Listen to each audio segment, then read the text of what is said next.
brought this thing up. Let's talk about it. Yeah.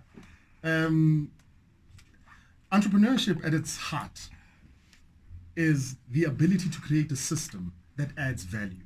Mm-hmm. Now, part of the work that I do, and I'm blessed to be able to do that work, is I travel the country a lot of the time, and sometimes I have the blessing of traveling the continent, right? Yeah. Sharing and connecting with people who call themselves entrepreneurs. Oh. These are people who, from a place of desperation, then decided, the skill, the craft I have, and I'm going to apply it in the market.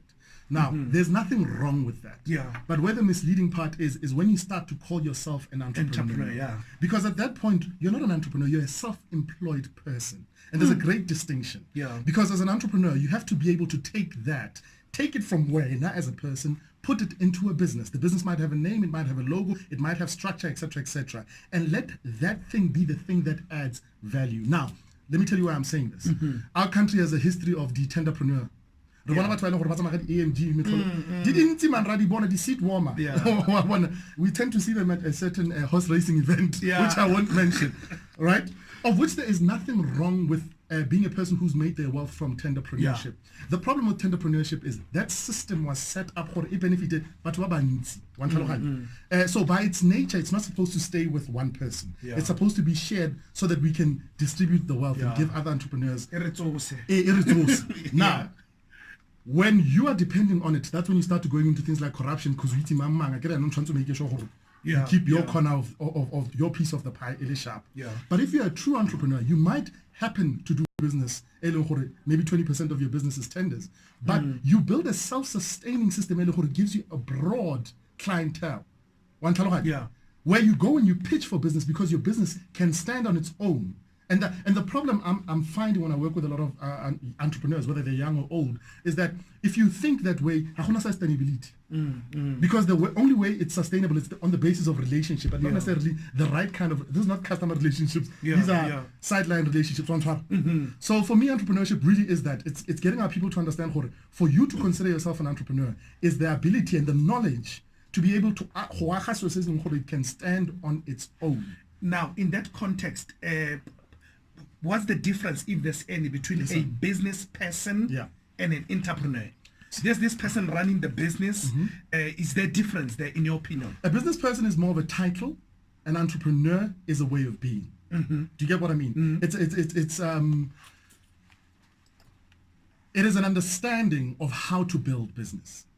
And that understanding is built up over time. Now, with an entrepreneur, obviously there's different types of entrepreneurs. There's startup, there's this, there's that, right? Depending on where you are in your journey. That's why you'll hear, they'll say that in companies, the entrepreneur, those are the people who are able to do exactly the same thing that we do with a little less risk because they're doing it within a contained environment.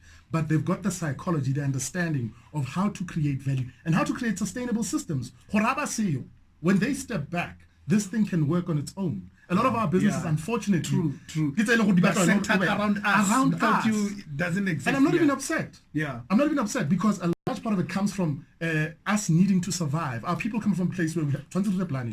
So you take what you know and what you have and you start from there. But we have to evolve the conversation because if we keep it at the same place, we're going to be here 20, 30 years later teaching the wrong thinking to those that are following behind us and they're thinking they're entrepreneurs, but all they'll ever be is self-employed people who never built sustainable businesses.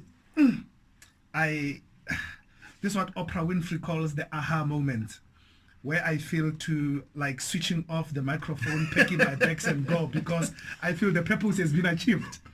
You said something very powerful, and if we forget everything that you said, this is the lesson I will take home, and I hope even our listeners, to say there are so many people who are in business, but the business is around you. It's all about when you die, it dies. But that's the most difficult part, and I'm saying this with the greatest respect. You understand the jungles of entrepreneurship. You know how to build that system where it can actually grow and be generational. For me, in my opinion, Africa, that's where we are trapped. Yes. As African entrepreneurs or African thinkers. I think where do we start to build that system? You know what? One of the saddest things about our people is and I want to say that again to you so you understand. We have forgotten what it means to stay in the dark so that there comes a time when you can earn the right to be in the light, if you get what I'm saying. And I'm not trying to sound all motivational because it sounds sexy when I put it that way. But what I'm saying is simply this, that entrepreneurship, there's a part of it where you have to self-sacrifice. Because in the early years of building something, you cannot be drawing out of it. So what we tend to do is register the business. We go to CIPC, we get all that, everything that we need to get from a regulatory point of view, right? We have those things in place, right? And from a compliance point of view, rather. Yeah. And then we have a bank account. And then you get that first bit of money. It goes directly in and directly out. Because we're not willing to pay the price to be able to build the things we want to build.